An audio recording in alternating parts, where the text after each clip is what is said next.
পঞ্চদশ পর্বে আমি 2022 সালের গুরুদাদুর লীলা কথার কিছু ঘটনাবলী আমার মাধ্যমে তুলে ধরার চেষ্টা করছি।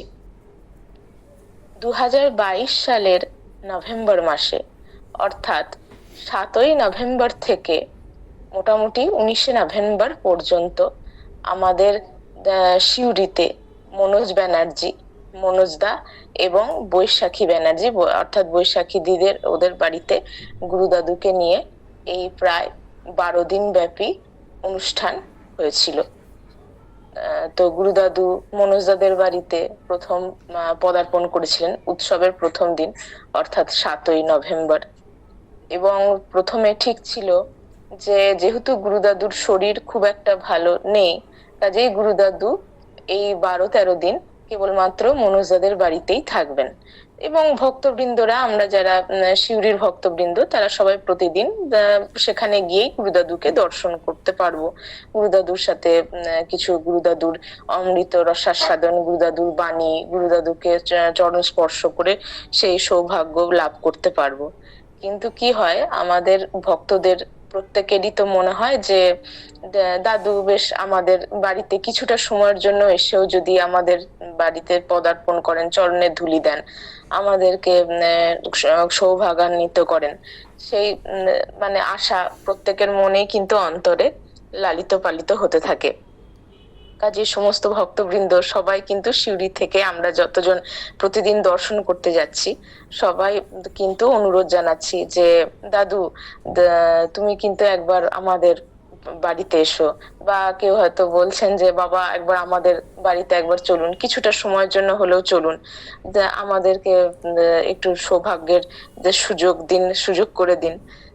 অবশেষে তার মধ্যে আমার মাও মানে মনে মনে যাচ্ছে আর কি। মানে আমার সে সময় তখন কি কলেজের একটু পরীক্ষার ব্যস্ততা ছিল বলে আমি সবসময় যেতে পারছিলাম না। আমি তখন বিএড কলেজে ভর্তি হয়েছি। এবার মাও মনে মনে বলছে, মানে অনুরোধ করছে আর কি, এবং গুরুদাদুকে সামনাসামনিও বলছে যে বাবা, একবার আমাদের ঘরে চলুন, কিছুটা সময়ের জন্য যদি আপনি আসেন, তাহলে আমাদের মানে কি বলবো, আপনার চরণ ধুলি যে আমাদের বাড়িতে যেন পড়ে এবং আমরা যেন সেই সৌভাগ্যের অংশীদার হতে পারি কিছুটা হলেও। তো গুরুদাদু তো ভক্তদের মনের কথা বোঝেন, কারণ গুরুদাদু হচ্ছেন ভক্ত অন্তপ্রাণ। তিনি সবসময় আমাদের সন্তানদের জন্য সবসময় চিন্তা করেন যে আমরা তার অধম সন্তান, তারা কিভাবে মানে কৃপা পেতে পারি, তার ভালো মানে আমাদের ভালো মন্দ সমস্ত কিছুই কিন্তু গুরুদাদুর সবসময় চিন্তার মধ্যেই থাকে। তো গুরুদাদু হঠাৎই বললেন যে ঠিক আছে, এরকম সিদ্ধান্ত নিলেন যে আমাদের বাড়িতে তিনি কিছুটা সময়ের জন্য, মোটামুটি প্রায় 2 ঘন্টা 3 ঘন্টার জন্য আমাদের বাড়িতে উনি আসবেন এবং উৎসব হবে আর কি। তো সেটা 10ই নভেম্বর জানালেন যে 11ই নভেম্বর তোমাদের বাড়িতে কিন্তু আমি আসব। এবং মা তো খুব খুশি সেই হিসেবে।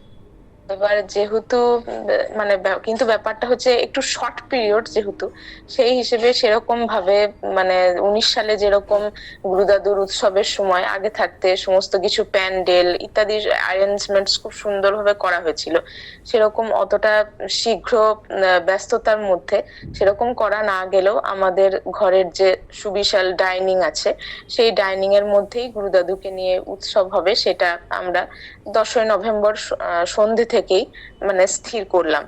কারণ মা জেনেছে আর কি যে গুরুদাদু আমাদের ঘরে 11ই নভেম্বর আসছেন, সেটা 10ই নভেম্বর দুপুরবেলাতেই জানতে পেরেছে। এবার যথারীতি অ্যারেঞ্জমেন্টস মোটামুটি হলো এবং যে রান্নার সেবা, সেই রান্নার সেবার জন্য 2019 সালে আমাদেরই পরিচিত এক মামা, তিনি অনুকূল ঠাকুরের শিষ্য, তিনি সমস্ত রান্নার সেবা কার্য 19 সালে খুব সুন্দরভাবে সম্পন্ন করেছিলেন। এবার তার হাতেই ভার অর্পণ করা হলো যে তাহলে মামা আপনি কিন্তু এই ব্যাপারটা দেখুন, কারণ আপনি গুরুদাদুকে মানে ওই মামা খুব কাছ থেকে দেখেওছেন, গুরুদাদুর চরণ স্পর্শ করেছেন এবং খুব ভক্ত আর কি, গুরুদাদুকে খুব মানে উনি শ্রদ্ধা করেন, ভক্তি করেন। তো মামা বলেন যে আমার মাকে যে দিদি, আপনি কোনো চিন্তা করবেন না, আমাদের ঘর থেকেই কিন্তু মানে আমি একদম ঘর থেকে প্রিপেয়ার করে দেবো, কারণ প্রিপারেশন হিসেবে গুরুদাদুর পছন্দ অনুযায়ী আমরা খিচুড়ি এবং 5 রকমের ভাজা, একটি তরকারি, চাটনি, পাঁপড়, মিষ্টি এবং পায়েস, এই সমস্ত কিছুর আয়োজন হয়েছিল। তো ওই মামা বললেন ঠিক আছে, আমার ঘর থেকেই মানে আমি যে সমস্ত কিছু অ্যারেঞ্জমেন্টস করে দেবো, এবার আমার লোক গিয়ে কিন্তু যথারীতি বেলা 12টা 12:30টার মধ্যে পরের দিনে পৌঁছে দেবে। কারণ আমাদের যারা ভক্তবৃন্দরা কলকাতা থেকেও কেউ কেউ এসেছিলেন সিউড়িতে, তার মধ্যে যথারীতি পথিক জেঠু এবং চম্পা জেঠিমা, মানে অর্থাৎ পথিক চট্টোপাধ্যায় এবং চম্পা চট্টোপাধ্যায় তারাও এসেছিলেন। তো তারা যেহেতু পরের দিনে হুল ধরবেন, হুল ধরে কলকাতা ফিরে যাবেন, তার জন্য মা সেটা আগেই বলে দিয়েছিল আগের দিনে। তো বললেন যে ঠিক আছে, আপনাদের ওই উৎসবের দিনে তো ওনারা হুল ধরে চলে যাবেন, কাজে দুপুরের সেবা করবেন এবং তারপরে একটু বসবেন, হয়তো একটু বিশ্রাম নিয়ে, সামান্য বিশ্রাম নিয়ে আবার চলে যাবেন, যেহেতু তো আমি যথাসময়ে পৌঁছে দেবো, আপনি কিন্তু কোনো রকম চিন্তা করবেন না। মা বললো বেশ ঠিক আছে দাদা, আমি নিশ্চিন্ত হলাম। তো পরের দিন 11ই নভেম্বর যথারীতি দিন চলে এলো। আমাদের ঘরেও একটা মানে অনাবিল আনন্দ, তার সাথে একটা কিন্তু মানে বিশাল মনে মনে প্রস্তুতি যে গুরুদাদু কখন আসবেন সেই অপেক্ষায়, মানে আমরা সবাই অপেক্ষারত অবস্থায় থাকলাম।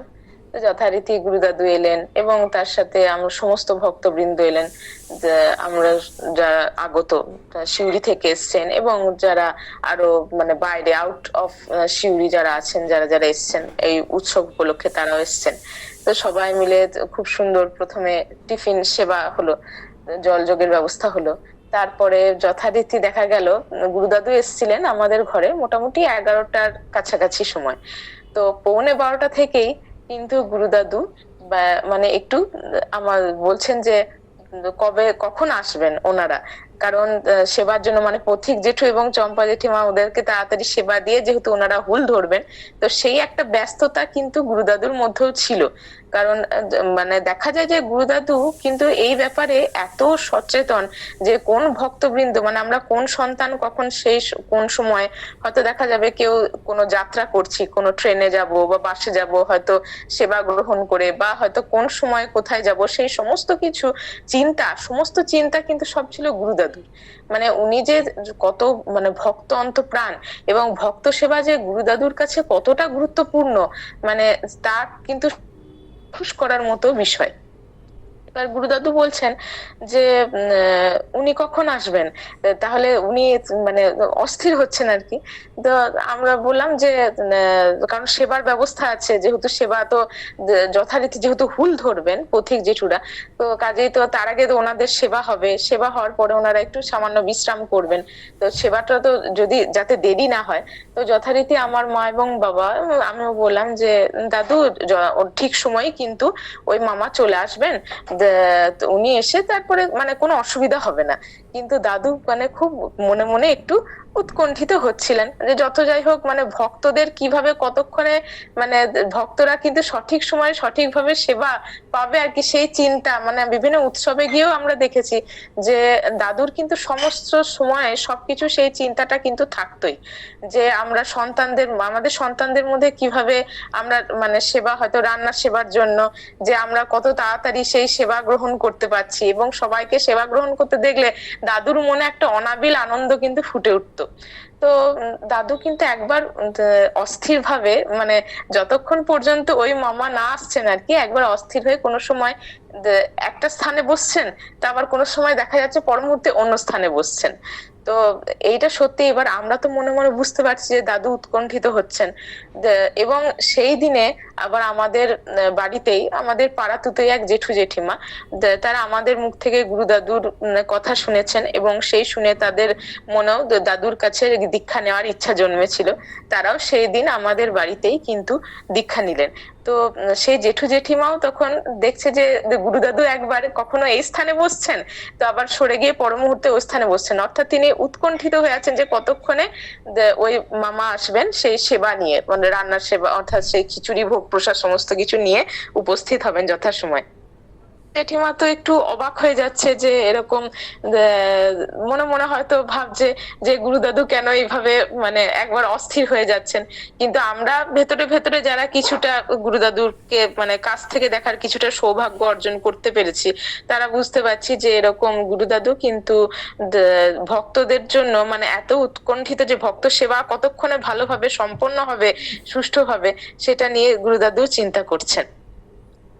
তো যথারীতি যাই হোক, গুরুদাদুর কৃপাতেই যে যথারীতি 12টা 20 সময় কিন্তু সেই মামা চলে এলেন। তার মানে যারা সঙ্গের লোক তারা কিন্তু সঙ্গে খিচুড়ি প্রসাদ ইত্যাদি সমস্ত কিছু নিয়ে চলে এলেন, এবং খুব সুষ্ঠুভাবে প্রথমে আমাদের পথিক জেঠু এবং চম্পা জেঠিমাকে আগে সেবার ব্যবস্থা করা হলো, যেহেতু একটা জায়গা আবার হুল ধরবেন এবং নিজেদের স্থানে ফিরে যাবেন। তো দেখা যাচ্ছে যে যখন জেঠু জেঠিমা সেবা গ্রহণ করছেন, গুরুদাদু কিন্তু একদম কাছেই বসে আছেন, এবং যতক্ষণ পর্যন্ত জেঠু এবং জেঠিমা সেবা গ্রহণ করলেন, গুরুদাদু সেখানেই বসে থাকলেন এবং তাদের সেবা হলো। কিছুক্ষণ এবং কথা বললেন ততক্ষণ, এবং তারা আমাদের ঘর থেকে, আমাদের টোটো বলাই ছিল, মানে ঘরের কাছে একদম টোটো আমরা স্ট্যান্ডিং করিয়ে রেখেছিলাম যে যদি কারোর সুবিধা অসুবিধা হয় তাহলে আমাদের সেই টোটো থেকেই তারা যেতে পারবে, যাতায়াত করতে পারবেন। তো সেই আমাদের বলা ভাড়া করা টোটো থেকেই কিন্তু ওই জেঠু জেঠিমাকে যথারীতি ভালোভাবেই স্টেশনে পৌঁছে দেওয়া হলো, এবং তারা খবর দিলেন যে তারা হুল ধরেছেন। তখন কিন্তু গুরুদাদুর মনে একটা অদ্ভুত প্রশান্তি হলো, এবং গুরুদাদু কিন্তু যেন মনে হচ্ছে মানে একটা স্বস্তি পেলেন। মানে প্রত্যেকটা ভক্তবৃন্দের জন্য আমি বলতে চাইছি গুরুদাদুর মনে কতটা চিন্তা থাকে যে তারা কিভাবে সুষ্ঠুভাবে সমস্ত কার্য সম্পন্ন হবে, হয়তো সেবা গ্রহণ করে তারা রওনা দিতে পারবেন, এবং কতটা মানে সুন্দরভাবে তাদের জার্নিটা যাতে সুচারুভাবে সম্পন্ন হয়, সেই সমস্ত চিন্তা কিন্তু সবসময় গুরুদাদুর মধ্যেই থাকে। তো যথারীতি গুরুদাদুর কৃপাতে আমাদের অনুষ্ঠান ভালোভাবেই সম্পন্ন হলো। তারপরে আমরা আবার সমস্ত ভক্তবৃন্দরা তার সেবা গ্রহণ করলাম, এবং ক্রমে ক্রমে গুরুদাদু কিন্তু তার পরের দিন অর্থাৎ 12ই নভেম্বর ক্রমে ক্রমে বাকি সমস্ত সিউড়ির ভক্তবৃন্দের ঘরেই অল্প সময়ের জন্য হলেও কিন্তু গেছিলেন এবং তাদের কে সৌভাগ্যমণ্ডিত করেছিলেন। এবং এইভাবেই তো ক্রমে ক্রমে আস্তে আস্তে দিন এগোতে লাগলো, উৎসবের দিনও ক্রমশ মানে যত কি হয়, গুরুদাদু যখন প্রথমে আসেন তখন এক বাঁধ ভাঙা আনন্দে মনে হয় আমরা প্রত্যেকেই ভেসে যাই। কিন্তু বলে না যে যেরকম দুর্গাপুজো পর পর, যেমন পঞ্চমী আসার পর থেকে দশমীর সেই বিদায় বেলা যে ঘনিয়ে আসে দুঃখের মুহূর্ত, এবং ক্রমে ক্রমে গুরুদাদুর আগমনের সেই উৎসবের দিনও কিন্তু এক এক করে এগোতে থাকে, এবং এটাও তো বোঝা যায় যে গুরুদাদু আবার এই স্থান থেকে অন্য স্থানে আবার রওনা দেবেন, সেখানে আবার উৎসব হবে, গুরুদাদুকে নিয়ে আনন্দ অনুষ্ঠান হবে। এবার মায়ের মনে ক্রমাগতই একটা জিনিস হতে লাগছিল যে এই বছরে মানে অর্থাৎ 2019 সালে গুরুদাদুর কৃপা এবং প্রত্যেকের আশীর্বাদে অনুষ্ঠান খুব সুন্দরভাবে সম্পন্ন হয়েছিল, এবং বেশ বড় করেই একটু করা হয়েছিল। কিন্তু যেহেতু এখানে কেবলমাত্র একদিনের আয়োজনে সেরকম ভাবে আয়োজন করা যেতে পারেনি, কাজে মায়ের মনে একটা মানে একটু কষ্টও ছিল যে গুরুদাদুকে ঠিক মতো বোধহয় সেবা দিতে পারা গেল না। কিন্তু সেই সুযোগও কিন্তু গুরুদাদুই কিন্তু কখন যে কিভাবে দিয়ে দেন কোন ভক্তবৃন্দকে, মানে তা ভাবলে সত্যি এক অবাক বিস্ময়ে কিন্তু মন পরিপূর্ণ হয়ে ওঠে। 2022 সালের মানে 7ই নভেম্বর থেকে তো উৎসব ক্রমে ক্রমে এগিয়ে আসছে। 11ই নভেম্বর আমাদের উৎসব হলো। 12ই নভেম্বর বিভিন্ন ভক্তবৃন্দের বাড়িতে দাদু প্রত্যেকের ঘরে এক এক করে গেলেন এবং তাদেরকে সৌভাগ্যমণ্ডিত করলেন। 19শে নভেম্বর অর্থাৎ উৎসবের শেষের দিনে সন্ধ্যাবেলায় যথারীতি সমস্ত ভক্তবৃন্দ মনোজ দাদের বাড়িতে সবাই বসে আছে। গুরুদাদু মাঝখানে, মনোজ দাদের যে ওখানে ডাইনিং এর যে জায়গা সেখানে বসে আছেন যথারীতি বিছানার উপরে, এবং তার মধ্যে আমার মাও বসে আছে ভক্তবৃন্দের মধ্যে নিচে। তো গুরুদাদু হঠাৎ মাকে কিন্তু কাছে ডাকলেন, বললেন যে কালকে অর্থাৎ 20শে নভেম্বর কিন্তু গুরুদাদু আমাদের সিউড়ি থেকে কলকাতায় রওনা দেবেন, এবং তার সাথে সাথে কলকাতা থেকে আগত যারা ভক্তবৃন্দ আরো যারা আছেন তারাও কিন্তু অনেকে সব রওনা দিয়ে দেবেন, যে যার স্থানে ফিরে যাবেন। তো মাকে একদম কাছে ডেকে জিজ্ঞাসা করলেন, তুমি কি পরের দিন সকাল 7টার মধ্যে 30টা পরোটা করে দিতে পারবে? এবং 30টা পরোটা, তার সাথে কিন্তু সেই সম পরিমাণ আদা এবং কাঁচা লঙ্কা ভাজা দিয়ে, এবং দাদু পরিমাণটাও বলে দিলেন যে প্রায় 2.5-3 কিলো কিন্তু মতো তোমার আলু ভাজা হবে, এবং তার সাথে কিন্তু সম পরিমাণ সেই ফুলকপি ভাজা, অর্থাৎ আলু ফুলকপি ভাজা, এবং পরিমাণ সেটাও বলে দিলেন, এবং তার সাথে বললেন যে 30টা পরোটা কিন্তু সকাল 7টার মধ্যে তোমাকে করে দিতে হবে। তো তুমি কি পারবে? তো মা বলেছে, হ্যাঁ বাবা, আমি কি পারবো, এরকম আমাকে আশীর্বাদ করুন। তো তখন মা বাড়ি ফিরে এলো মোটামুটি সন্ধ্যাবেলা 8টা নাগাদ। তো পরের দিন তো সকাল 7টার মধ্যেই সমস্ত কিছু রেডি করে দিতে হবে। এবার ব্যাপারটা হচ্ছে যে যে যেহেতু ফিরেছেই সন্ধে করে, মানে একটু রাতও হয়ে গেল, কারণ আমাদের ঘরেরও কিছু কাজ থাকে। সেই ঘরের সমস্ত কাজের শেষে মা কি করলো, সেই মোটামুটি প্রায় 2.5-3 কিলো আলু, সেই আলু সমস্ত সুন্দরভাবে কিন্তু ছাড়িয়ে জলের মধ্যে ভিজিয়ে রাখলো, এবং কাটাকাটিও করলো সে সম পরিমাণ, দুটো তিনটে ফুলকপি আগে থাকতে কাটাকাটি করলো। কিন্তু বেশি কিছু প্রিপারেশন এই কারণে করে রাখতে পারবে না, কারণ মা ভেবেছিল যে গুরুদাদুও এই সেবা নিশ্চয়ই গ্রহণ করবেন, এবং গুরুদাদুকে যেহেতু অর্পণ করতে হবে, এটা যেহেতু ভক্ত সেবার ব্যাপার, কাজে এটা কিন্তু শুদ্ধভাবে একদম স্নান করে করাটাই বাহুল্য। তো যথারীতি পরের দিনের সকালে ভোরবেলা উপস্থিত হলো। সেদিনকে মা রাত্রি 12টার সময় কিন্তু আমাদের সমস্ত কাজ গুছাতে ইত্যাদি করতে রাত্রি 12টার সময় আমরা সবাই ঘুমাতে গেলাম, 19শে নভেম্বর। তো পরের দিনে 20শে নভেম্বর মা কিন্তু খুব ভোরে ভোরে 2:30টার সময়ই উঠে পড়লো। 2:30টার সময় উঠে যথারীতি নিজে ফ্রেশ হয়ে স্নান টান করে সেরে একদম 3টে থেকেই কিন্তু আমার মা এবার পরোটার জন্য, মানে যে ময়দা আর কি, সেই ময়দা মাখতে এবং বেলতে আর কি শুরু করলো। এবার ব্যাপারটা যেটা হচ্ছে যে লুচি লুচি কি হয়, যে লুচি একসাথে অনেকটা কিন্তু পরিমাণে করা যায়, কিন্তু পরোটা সেই আকারে মানে এতটা আমার মা এর আগে কিন্তু এতগুলো পরোটা, মানে যেটা 30টা পরোটা যেটা দাদু নির্দেশ দিয়েছেন, সেরকম ভাবে কিন্তু এতগুলো পরোটা কখনো একসাথে অত করেনি। আর পরোটা বলতে গেলে কি, আমাদের ঘরের জন্য যখন হয় সাধারণত গোল গোল বা এরকম পরোটাই করা হয়, কিন্তু এখানে যেহেতু গুরুদাদুর সেবার ব্যাপার, তার জন্য মা প্রত্যেকটি পরোটাই কিন্তু সেই 3 কোনা করে করতে লাগলো, কারণ 3 কোনা করে করতে হবে, এবং তার সাথে সেই সমপরিমাণ যে ফুলকপি, সেই সমস্ত কিছু মানে সেগুলোকে ভাজা, তারপরে আলুগুলোকে সেই 2.5-3 কিলো যে আলু, সেই আলুগুলোকে কেটে ভাজলো। তো আলু ভাজার পরে তো পরিমাণে অনেকটা বেশি হয়ে গেল। প্রথমে মা ভেবেছিল যে ছোট কড়াইতে বোধহয় হয়ে যাবে, কিন্তু সেটা তো ধরছে না। তারপরে মা অনেকটা বড় কড়াই নিয়েছে, সেখানে আবার সেটাকে রিপ্লেস করলো এবং ভাজলো। আর আমি সেই সময় কি, মাকে যেহেতু কোনো রকমের কোনো হেল্প করতে পারিনি, তার কারণ হচ্ছে বিগত 2 দিন ধরে মানে আমার জ্বর অত্যন্ত বেশি বেড়েছিল, এবং সেই জ্বরেই আমি এক প্রকার বলতে গেলে খুব মানে আচ্ছন্ন ছিলাম। তার জন্য মাকে ঠিক সময় মতো অতটা সাহায্য করতে পারিনি। তো মা আর বাবা দুজনে মিলেই কিন্তু যথারীতি, মা তো 3টে থেকে মানে যথারীতি সেই প্রস্তুতিতে লেগেছে, তো একবার করে বেলছে। এবার পরোটা কি হয়, পরোটা তো একসাথে মানে যেহেতু ক্রমে ক্রমে আস্তে আস্তে করতে হয়, তো সেই তাওয়া ক্রমাগত ভাবে কিন্তু গরম হয়ে যাচ্ছিল। তো গরম হতে হতে হতে যাই হোক, বাবা ক্রমাগত ভাবে সেই তাওয়া মাজছে, পরিষ্কার করছে, আবার মায়ের হাতে দিচ্ছে, আবার মা বেলছে, আবার করছে। তো দাদুর কৃপাতে মানে দাদু কিভাবে যে শক্তি জুগিয়ে দেন, এবং দাদুর কাজ কিন্তু দাদু নিজেই করিয়ে নেন। কারণ আমরা অত্যন্ত দুর্ভাবনার মধ্যেই ছিলাম, আমার যেহেতু তার আগের দিন থেকে জ্বর, এবং আমি ভাবছি যে তুমি কি করে এতটা মানে করতে পারবে, মাকে বলছিলাম যে তো কারণ মানে এতটা মানে কি পারবে আর কি, এতটা ভোরবেলার মধ্যে করাটা কিন্তু একটা নির্দিষ্ট যেহেতু টাইম বেঁধে দেওয়া হয়েছে, তো কাজেই মানে সেটা কতটা তাড়াতাড়ি ভাবে করতে পারবে কিনা সেটা নিয়ে একটা আমাদের সবার মনে উৎকণ্ঠা ছিল। কিন্তু যাই হোক, গুরুদাদুর কৃপাতে গুরুদাদুর কাজ তো গুরুদাদু নিজেই করিয়ে নেন, এবং সেই শক্তিও কিন্তু গুরুদাদু আমাদের সকল ভক্তবৃন্দের মধ্যে দিয়ে দেন। তো গুরুদাদুই যেন মনে হচ্ছে মায়ের মধ্যে একদম শক্তি পুরো, এবং গুরুদাদুর শক্তিতেই মা ক্রমাগত ভাবে গুরুদাদুর কৃপা এবং গুরুদাদুর আশীর্বাদে 6:45টার মধ্যেই মোটামুটি সেই 30টা পরোটা এবং সম পরিমাণে আলু ফুলকপি ভাজা সেটি কিন্তু পুরোপুরি সুন্দরভাবে সম্পন্ন করে দিয়েছিল। তারপরেই যথারীতি কিন্তু মনোজদার ফোন আবার আসে 6:45টা নাগাদ, বললো যে তুমি কি আরো 6টা রুটি করে দিতে পারবে এই সময়? মা বললো বেশ ঠিক আছে পারবো।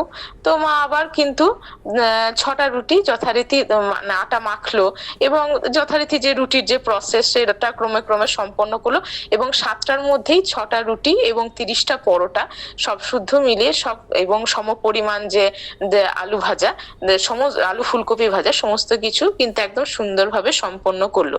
মানে সেটা ভাবলে এখনো মা ভাবতে পারে না যে কিভাবে এত তাড়াতাড়ি করে খুব সুন্দরভাবে সম্পন্ন করেছিল। কারণ পরে তো কিন্তু আমরা তো এটা জানি যে গুরুদাদুর আশীর্বাদে গুরুদাদুই কিন্তু সেই শক্তি যোগান এবং যথারীতি গুরুদাদুর কৃপাতেই মা এই যে গুরুদাদু যে দায়ভার যে কার্য মাকে অর্পণ করেছিলেন সেই কার্য মা করতে কিন্তু যথারীতি সুষ্ঠুভাবে সম্পন্ন করতে পারলো গুরুদাদুর আশীর্বাদে। অর্থাৎ এটাই হচ্ছে গুরুদাদুর কৃপা যে দাদু সমস্ত ভক্তবৃন্দের মধ্যে আমাদের মনের মধ্যেই এই শক্তি যে ঊর্জা শক্তি অদ্ভুত ভাবে প্রদান করে দেন এবং সেই ঊর্জা শক্তির জন্যই কিন্তু আমরা বিভিন্ন কাজ করতে বিভিন্ন সময় বিভিন্ন কাজ করতে পারি অত্যন্ত সুচারুভাবে অত্যন্ত পারদর্শিতার সাথে। তো আজ এই পর্যন্তই। পরবর্তী পর্বে আবার গুরুদাদুর কিছু কিছু লীলা কথা আমার মাধ্যম দিয়ে তুলে ধরার চেষ্টা করব।